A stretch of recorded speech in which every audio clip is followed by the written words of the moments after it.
പ്രിയപ്പെട്ട കുട്ടികളെ, വിദ്യ എജു മീഡിയയിലേക്ക് സ്വാഗതം. ഇന്ന് നമ്മൾ ചർച്ച ചെയ്യുന്നത് ഇക്കായി 1-ലെ 3-ാം പാഠമായ ടൂട്ടാ പഹിയാണ്. ടൂട്ടാ പഹിയ ഒരു ചെറിയ കവിതയാണ്. ഹിന്ദിയിലെ പ്രമുഖ ലേഖകനായ ധർമ്മവീർ ഭാരതി എഴുതിയ കവിതയാണ് ടൂട്ടാ പഹിയ. ധർമ്മവീർ ഭാരതി 1926 ഡിസംബർ 25 അലഹബാദിലാണ് ജനിച്ചത്. അദ്ദേഹം 1997 സെപ്റ്റംബർ 4 അന്തരിക്കുകയും ചെയ്തു. ധർമ്മവീർ ഭാരതി ആധുനിക ഹിന്ദി സാഹിത്യത്തിലെ പ്രമുഖ കവിയാണ്, എഴുത്തുകാരനാണ്, നാടകകൃത്താണ്.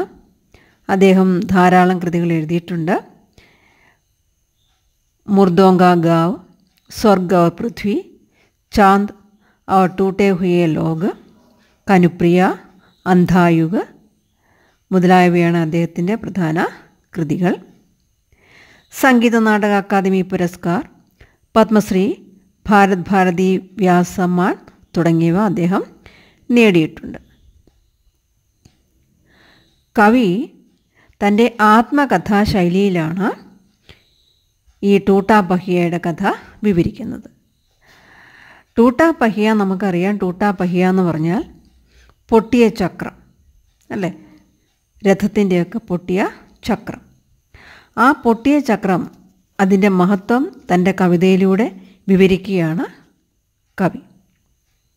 നമുക്കറിയാം, തകർന്ന ചക്രം ഉപയോഗശൂന്യമാണ്. അത് വീണ്ടും നമുക്ക് രഥത്തിൽ വെച്ച് കെട്ടാൻ പറ്റത്തില്ല.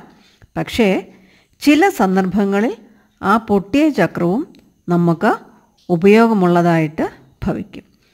അതുകൊണ്ട് അത് വലിച്ചെറിയരുത് എന്ന് ഈ കവിതയിലൂടെ കവി നമ്മെ ഓർമ്മിപ്പിക്കുകയാണ്. അതുമാത്രമല്ല, ഇവിടെ ഈ പൊട്ടിയ ചക്രം എന്ന് പറയുന്നത് വെറുമൊരു ചക്രം എന്നല്ല, നമ്മുടെ ഇന്നത്തെ ലോകത്ത് അപ്രത്യക്ഷമായിക്കൊണ്ടിരിക്കുന്ന മാനവിക മൂല്യങ്ങളെയാണ് അദ്ദേഹം ഉദ്ദേശിക്കുന്നത്. നമുക്ക് പാഠത്തിലേക്ക് പോയിട്ട് നമുക്ക് അതിൻ്റെ അർത്ഥം ശരിക്ക് മനസ്സിലാക്കാം. ടൂട്ടാ പഹിയ. മേ രഥ കാ ടൂട്ടാ ഹുവാ പഹിയ ഹും. ഞാൻ രഥത്തിൻ്റെ പൊട്ടിയ ചക്രമാണ്. ലേക്കിൻ മുച്ചേ ഫേങ്കോ മത്. പക്ഷേ എന്നെ എറിയരുത്. ക്യാ ജാനേ കബ് ഇസ് ദുരൂഹ് ചക്രവ്യൂഹമേ. अक्षौहिणी सेनाओं को चुनौती देता हुआ कोई दुस्साहसी अभिमन्यु आकर घिर जाए. क्या जाने, ആർക്കറിയാം, കബ് എപ്പോഴാണോ, ഇസ് ദുരൂഹ് ചക്രവ്യൂഹമേ, ഈ ദുരൂഹമായ ചക്രവ്യൂഹത്തിൽ, അക്ഷൗഹിണി സേനാവോങ്കോ ചുനൗത്തി ദേത്താ ഹുവ. ഇവിടെ നമ്മുടെ മഹാഭാരത യുദ്ധത്തിന്, ആ യുദ്ധത്തിൽ കൗരവരും പാണ്ഡവരും തമ്മിൽ നടന്ന 18 ദിവസം നീണ്ടു നിന്ന ആ മഹാഭാരത യുദ്ധത്തിൽ അക്ഷൗഹിണി സേനയെ നേരിട്ട നമ്മുടെ ദുസ്സാഹസി അഭിമന്യു, അതേപോലെയുള്ള അഭിമന്യുമാർ ഇനിയും ഇതേപോലെ ചക്രത്തിൽ ചുറ്റപ്പെടുകയില്ലെന്ന് ആർക്ക് അറിയാം? ആർക്കെങ്കിലും അറിയാൻ പറ്റുമോ? ഇല്ല. ക്യാ ജാനെ കബ് ഇസ് ദുരൂഹ് ചക്രവ്യൂഹമേ അക്ഷൗഹിണി സേനാവും കോ ചുനൗത്തി ദേത്താ ഹുവ. ഈ അക്ഷൗഹിണി സേനയുടെ പ്രത്യേകത എന്താണെന്ന് പറഞ്ഞാൽ, അത് വളരെ മഹാരഥന്മാരാണ്, വലിയ വലിയ വില്ലാളികളാണ് ആ സേനയെ നയിക്കുന്നത്. ഇസ് അക്ഷൗഹിണി സേനാവോं को चुनौती देता हुआ. चुनौती देना, വെല്ലുവിളിക്കുക. കോയി ദുസ്സാഹസി അഭിമന്യു. അഭിമന്യു ആരാണെന്ന് നമുക്കറിയാം അല്ലേ, അർജുനൻ്റെ പുത്രനായ അഭിമന്യു. അന്ന് അഭിമന്യു കേവലം ബാലനാണ്. ആ അഭിമന്യു ഈ സേനയുടെ നടുക്ക്, ഈ സേനയാൽ ചുറ്റപ്പെട്ട് നിൽക്കുകയാണ്. अपने पक्ष को असत्य जानते हुए भी बड़े बड़े महारथी अकेली निहत्ती आवास को अपने ब्रह्मास्त्रों से कुचल देना चाहिए. अपने पक्ष को असत्य जानते हुए भी. കൗരവ പക്ഷത്ത് അസത്യമാണുള്ളതെന്ന് അറിഞ്ഞുകൊണ്ട് തന്നെ ബഡേ ബഡേ മഹാരഥി, വലിയ വലിയ മഹാരഥികളെല്ലാം കൗരവരുടെ പക്ഷത്ത് ചേർന്നുകൊണ്ടാണ് പാണ്ഡവർക്കെതിരെ യുദ്ധം ചെയ്യുന്നത്. അപ്പോൾ ഒരവസരത്തിൽ ഈ മഹാരഥികളാൽ ചുറ്റപ്പെട്ട അകേലി നിഹത്തി, അകേലിക മത്ലബ് ഒറ്റപ്പെട്ട, ഏകനായ, നിഹത്തി, നിഹത്തി ആയുധമില്ലാത്തവൻ, ആയുധമില്ലാതെ അഭിമന്യു നിന്നപ്പോൾ ആ അഭിമന്യുവിനെയാണ് ഈ സേനയെല്ലാം കൂടി വളഞ്ഞതും. അഭിമന്യു തൻ്റെ ആയുധം, വേറൊരു ആയുധവും കയ്യിലില്ലാഞ്ഞിട്ട് അഭിമന്യു എടുത്തത് ഈ പൊട്ടിയ ചക്രമാണ്. അകേലി നിഹത്തി ആവാസുക്കോ അപ്നെ ബ്രഹ്മാസ്ത്രോം സേ കുചൽ ദേന ചാഹേ. നമ്മുടെ അഭിമന്യു ഈ അക്ഷൗണി സേനയുടെ, ഈ വലിയ മഹാരഥന്മാരുടെ ബ്രഹ്മാസ്ത്രങ്ങളെയെല്ലാം എതിർത്തത് കേവലം ഈ പൊട്ടിയ രഥത്തിൻ്റെ പൊട്ടിയ ചക്രം കൊണ്ടാണ്. ഇവിടെ കവി ഇതിന് ഒരു ആന്തരികാർത്ഥം കൂടി പറയുന്നുണ്ട്. കാരണം ഇവിടെ പൊട്ടിയ ചക്രമെന്ന് ഉദ്ദേശിക്കുന്നത് നമ്മുടെ സമൂഹത്തിൽ ഇന്ന് നശിച്ചു പോയിരിക്കുന്ന മാനവ മൂല്യങ്ങളെയാണ്. അതേപോലെ അക്ഷൗണി സേന, മഹാരഥി എന്ന് നമ്മുടെ അധികാരവർഗത്തെയാണ്. അധികാരം കയ്യിലുള്ള ഉന്നത വർഗത്തെയാണ് ഈ മഹാരഥികൾ എന്നുകൊണ്ട് ഉദ്ദേശിക്കുന്നത്. നമുക്കറിയാം ഇന്ന് നമ്മുടെ സമൂഹത്തിൽ വളരെയധികം അനീതികളും അക്രമങ്ങളും നമ്മുടെ സമൂഹത്തിൽ അങ്ങ് നടമാടിക്കൊണ്ടിരിക്കുകയാണ്. അപ്പോഴങ്ങനെയുള്ള ഈ അനീതിക്കെതിരെ പോരാടാൻ ഈ അഭിമന്യുവിനെ പോലെ പൊട്ടിയ ചക്രം, ഇവിടെ ആ പൊട്ടിയ ചക്രമെന്ന് ഉദ്ദേശിക്കുന്നത് നമ്മുടെ സമൂഹത്തിലെ മാനുഷിക മൂല്യങ്ങൾ. ആ മാനുഷിക മൂല്യങ്ങളെ ആയുധമാക്കിക്കൊണ്ട് ആരെങ്കിലും ആ അഭിമന്യുവിനെ പോലെ വരും. തബ് മേ രഥ് കാ ടൂട്ടാ ഹുവാ പഹിയ ഉസ്കെ ഹാത്തോ മേ ബ്രഹ്മാസ്ത്രോം സേ ലോഹ ലേ സക്താ ഹും. അപ്പോൾ ആ അവസരത്തിൽ നമ്മുടെ സമൂഹത്തിൽ ഈ മൂല്യങ്ങൾ അപ്രത്യക്ഷമാകുമ്പോൾ, അനീതികളും അക്രമങ്ങളും കൂടുമ്പോൾ, അപ്പോൾ ഞാൻ രഥത്തിൻ്റെ പൊട്ടിയ ചക്രം കയ്യിലേന്തിക്കൊണ്ടെന്തോ വരും, ഈ ബ്രഹ്മാസ്ത്രങ്ങളെ, ഈ അനീതിയാകുന്ന അക്രമമാകുന്ന ബ്രഹ്മാസ്ത്രങ്ങളെ എതിർത്ത് നിൽക്കും. ലോഹാലേന പോരാടുക, യുദ്ധം ചെയ്യുക, എതിർത്ത് നിൽക്കുക, ഞാനതിനെ എതിർത്ത് നിൽക്കും. മേ രഥ് കാ ടൂട്ടാ ഹുവാ പഹിയാഹും ലേക്കിൻ മുച്ചേ ഫേങ്കോ മത്. ഞാൻ രഥത്തിൻ്റെ പൊട്ടിയ ചക്രമാണ്, പക്ഷേ എന്നെ എറിയരുത്. ഇതിഹാസോങ്കി സാമൂഹിക ഗതി സഹസാ ഝൂട്ടി പട് ജാനെ പർ ക്യാ ജാനെ സച്ചായി ടൂട്ടേ ഹുയേ പഹിയോങ്ക ആശ്രയിലെ. ഇതിഹാസോങ്കി സാമൂഹിക ഗതി.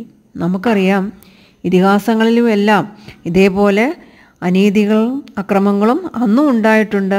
അപ്പോഴെങ്കിലും ആരെങ്കിലുമൊക്കെ അതിനെ എതിർത്ത് നിന്നിട്ടുമുണ്ട്. അതേപോലെ നമ്മുടെ ഇന്നത്തെ ഈ സമൂഹത്തിലും പൊട്ടിയ ചക്രമാകുന്ന മനുഷ്യൻ്റെ മാനവിക മൂല്യങ്ങൾ ഉയർത്തിക്കൊണ്ട് ഈ അനീതിക്കെതിരെ, അല്ലെങ്കിൽ ഈ കള്ളത്തിന്, ഈ അസത്യത്തിനെതിരെ പോരാടാനായിട്ട്, സത്യം വിജയിക്കാൻ വേണ്ടിയിട്ട് ഈ പൊട്ടിയ ചക്രമാകുന്ന മൂല്യങ്ങൾ ഉയർത്തിപ്പിടിച്ച് അതിൻ്റെ സഹായം നമ്മൾ തേടും. അതുകൊണ്ട് നമ്മൾ ഒരിക്കലും ഈ പൊട്ടിയ ചക്രത്തെ വലിച്ചെറിയല്ലേ എന്നാണ് കവി പറയുന്നത്. ഇനി അതിൻ്റെ ഭാവാർത്ഥം അല്ലെങ്കിൽ टिप्पणी നിങ്ങൾ നോക്കിക്കോളൂ. कवि स्वयं को टूटा पहिया मानता है. टूटा पहिया भी समय आने पर उपयोगी हो सकता है. കവി ഇവിടെ സ്വയം ടൂട്ടാ पहिയായിട്ട് കരുതുകയാണ്. ടൂട്ടാ पहिया भी समय आने पर उपयोगी हो सकता है. ടൂട്ടാ पहिया ചില സമയങ്ങളിൽ അത് ഉപയോഗമുള്ളതായിത്തീരും. इसलिए उसे अनुपयोगी समझकर फेंकना नहीं चाहिए. അതുകൊണ്ട് നമ്മൾ അതിനെ പ്രയോജനമില്ലാന്ന് കരുതി വലിച്ചെറിയരുത്. महाभारत युद्ध में कई वीर योद्धा अधर्म के पक्ष में रहकर लड़ रहे थे. अर्जुन का पुत्र अभिमन्यु इनके खिलाफ लड़कर वीरमृत्यु प्राप्त की. മഹാഭാരത യുദ്ധത്തിൽ ധാരാളം വീരയോദ്ധാക്കൾ അധർമ്മത്തിൻ്റെ പക്ഷത്ത് നിന്നുകൊണ്ട് യുദ്ധം ചെയ്തു. അർജുനൻ്റെ പുത്രൻ അവർക്കെതിരായിട്ട് നിന്ന് പോരാടി അവസാനം വീരമൃത്യു പ്രാപിക്കുകയാണ് ചെയ്തത്. ചക്രവ്യൂഹമേ ഉസ്നെ ഉൻ വീരോങ്കി ചുനൗത്തിക്ക്, ചക്രവ്യൂഹത്തിൽ അഭിമന്യുവാണ് ഈ മഹാരഥന്മാർക്ക് വെല്ലുവിളി ആയി നിന്നത്. ബഡേ ബഡേ മഹാരഥിയോം ने अपने पक्ष को असत्य जानते हुए भी निहत्ते असहाय बालक अभिमन्यु की आवास को कुचल देना चाहा. വലിയ വലിയ മഹാരഥന്മാർ ഈ യുദ്ധത്തിൽ ഈ യുദ്ധനീതിക്ക് തെറ്റാണ് എന്നറിഞ്ഞുകൊണ്ട് തന്നെ അവർ ഈ അസത്യത്തിന് കൂട്ടു നിന്നുകൊണ്ട് ഈ നിഹത്തി, അതായത് ആയുധമില്ലാതെ നിന്ന നമ്മുടെ ബാലനായ അഭിമന്യുവിനെ അവർ ഇല്ലാതാക്കുകയാണ് ചെയ്തത്. അഭിമന്യുവിനെ ഉസി വക്ത് ഉൻകാ സാമന കർനെ കെ ലിയെ ടൂട്ടേ ഹുയെ പഹിയ കാ സഹാര ലിയ. അന്നേരം അഭിമന്യുവിൻ്റെ കയ്യിൽ ആകെ ഉണ്ടായിരുന്ന ആയുധമെന്ന് പറയുന്നത് ആ രഥത്തിൻ്റെ പൊട്ടിയ ചക്രം മാത്രമായിരുന്നു. മഹാഭാരതിക്ക് മഹത്വപൂർണ്ണ പ്രസംഗക്കോ യാദ് ദിലാത്തെ ഹുയെ കവി कहते हैं कि उस प्रकार की अधार्मिक घटनाएं आज भी संभव है. മഹാഭാരതത്തിലെ നമ്മൾക്ക് ഏറ്റവും മഹത്വപൂർണ്ണമായ ഒരു പ്രസംഗമാണ്, അല്ലെങ്കിൽ ഒരു ഭാഗമാണ്. ആ ഭാഗത്തെ ഓർമ്മിപ്പിച്ചുകൊണ്ട് കവി പറയുകയാണ്, ഇപ്പോഴും ഇന്നും ഇതേപോലുള്ള ആധാർമികമായിട്ടുള്ള പ്രവൃത്തികൾ സംഭവിക്കുന്നുണ്ട്. അതഹ കവി ടൂട്ടേ ഹുയെ പഹിയേക്കോ തുച്ഛ സമച്ചുക ന ഫേങ്കിനേക്ക ആഹ്വാൻ കർത്തേഹേ. കവി പൊട്ടിയ ചക്രത്തെ തുച്ഛമാണെന്ന് വിചാരിച്ച് ഏറിയരുതെന്ന ആഹ്വാനവും നമുക്ക് നൽകുന്നു. തുച്ഛസി ലഗനെ വാലി വസ്തു ഭി കഭി കഭി സാന്ത്വന ദേനെ ലായക് ഹോ സക്തി ഹെ. നമ്മൾ തുച്ഛമെന്ന് കരുതുന്ന പല വസ്തുക്കളും ചിലപ്പോൾ നമുക്ക് ആശ്രയമായിട്ട് തീരും. ഇവിടെ കവി മറ്റൊരർത്ഥവും കൂടെ പറയുന്നുണ്ട്. ലഘു മാനവതാ की प्रतिष्ठा नई कविता की प्रवृत्ति है. यह टूटा पहिया ലഘു മാനവ का प्रतीक है. അതായത് ഈ ടൂട്ടാ പഹിയ അടിച്ചമർത്തപ്പെട്ട ഒരു മാനവ വിഭാഗത്തിൻ്റെ ഒരു പ്രതീകമാണ്. അഭിമന്യു ബഡേ മാനവ का प्रतीक है. ബഡേ മാനവ को തുച്ഛ മാനവ का सहारा लेना पड़ा था.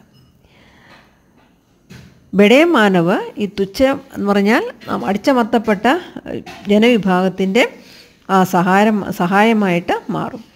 कवि कहते हैं कि असल में अभिमन्यु दुस्साहसी है. इतिहास की गति वैयक्तिक नहीं है, सामूहिक है. ഇവിടെ കവി അഭിമന്യുവിനെ ദുസ്സാഹസിയായിട്ട് കരുതുന്നുണ്ടെങ്കിലും നമ്മുടെ ചരിത്രം വൈയക്തികമാക്കാതെ സാമൂഹികമായിട്ടാണ്, അതായത് അത് സമൂഹത്തിൻ്റെ നേർക്ക് തന്നെയാണ് വെളിച്ചം വീശുന്നത്. യദി ബദൽത്തി ഹുയി സാമൂഹ്യഗതി അധർമ്മ കെ പക്ഷ മേ ചലേ ജായേ തോ സത്യ കാ പക്ഷ ടൂട്ടേ ഹുയെ പഹിയെ കെ ഭി സഹാര ലേ സക്താ ഹെ. ഇവിടെ പറയുന്ന നമ്മുടെ ഇന്നത്തെ സമൂഹത്തിലും അധർമ്മത്തിൻ്റെ ഗതിയിലേക്ക് പോവുകയാണെങ്കിൽ സത്യത്തിൻ്റെ പക്ഷം ടൂട്ടേ ഹുയെ പഹിയയുടെ സഹായത്തോടു കൂടി അതിനെ നേരിടും. ഈ കവിത ആത്മകഥാത്മക ശൈലിമേ ലിഖി ഗയി. ഈ കവിത അതായത് ആത്മകഥ പറയുന്ന ശൈലിയിലാണ് എഴുതിയിരിക്കുന്നത്. കുട്ടികളെ, ഈ ക്ലാസ് നിങ്ങൾക്ക് ഇഷ്ടപ്പെട്ടെങ്കിൽ ഈ ചാനൽ സബ്സ്ക്രൈബ് ചെയ്യുവാനും നിങ്ങൾ കമൻറ്റ് രേഖപ്പെടുത്തുവാനും മറക്കരുത്. ഇനി അടുത്ത ഭാഗത്തിൽ ഈ പാഠത്തിൻ്റെ ക്വസ്റ്റ്യൻ ആൻസർ നൽകുന്നതായിരിക്കും.